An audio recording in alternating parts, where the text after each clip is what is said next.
Ilang lungsod sa Eastern Libya na balot ng sandstorm at Indian Prime Minister Narendra Modi inakusahan ng hate speech. Si Joyce Salamatin sa sentro ng balita.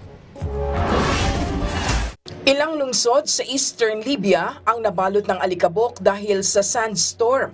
Suspendido ang daloy ng tropiko habang pinahinto muna ang operasyon ng paliparan sa Benghazi at Tobruk. Nabalot din kasi ng makapal na buhangin ang runway ng paliparan.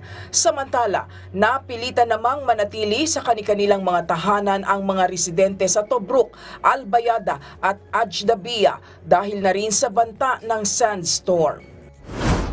Inakusahan si Indian Prime Minister Narendra Modi ng hate speech laban sa mga Muslim.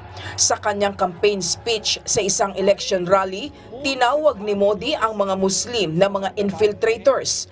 Aniya, kung mananalo raw ang oposisyon sa paparating na eleksyon sa Hunyo, ang mga Muslim umano ang makakaubos sa yaman ng kanilang bansa.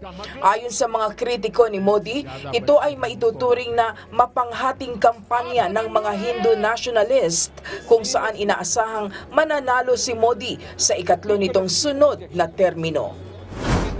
Daang-daang deboto ang lumahok sa prosesyon at nagtipon sa Dalongdong Baoan Temple sa Taipei upang manood ng fireworks display bilang pagdiriwang sa kaarawan ng tinatawag nilang Medicine God. Ang seremonyang ito ay isang ritual na isinasagawa upang itaboy ang malas at anumang sakit na maaaring dumapo sa kanila. Ang nasabing religious carnival ay bahagi ng Baosheng Cultural Festival na magtatagal hanggang June 29, kung saan tampok ang iba't ibang folk performances, cultural events. Joyce Salamatin para sa Pambansang TV sa Bagong Pilipinas.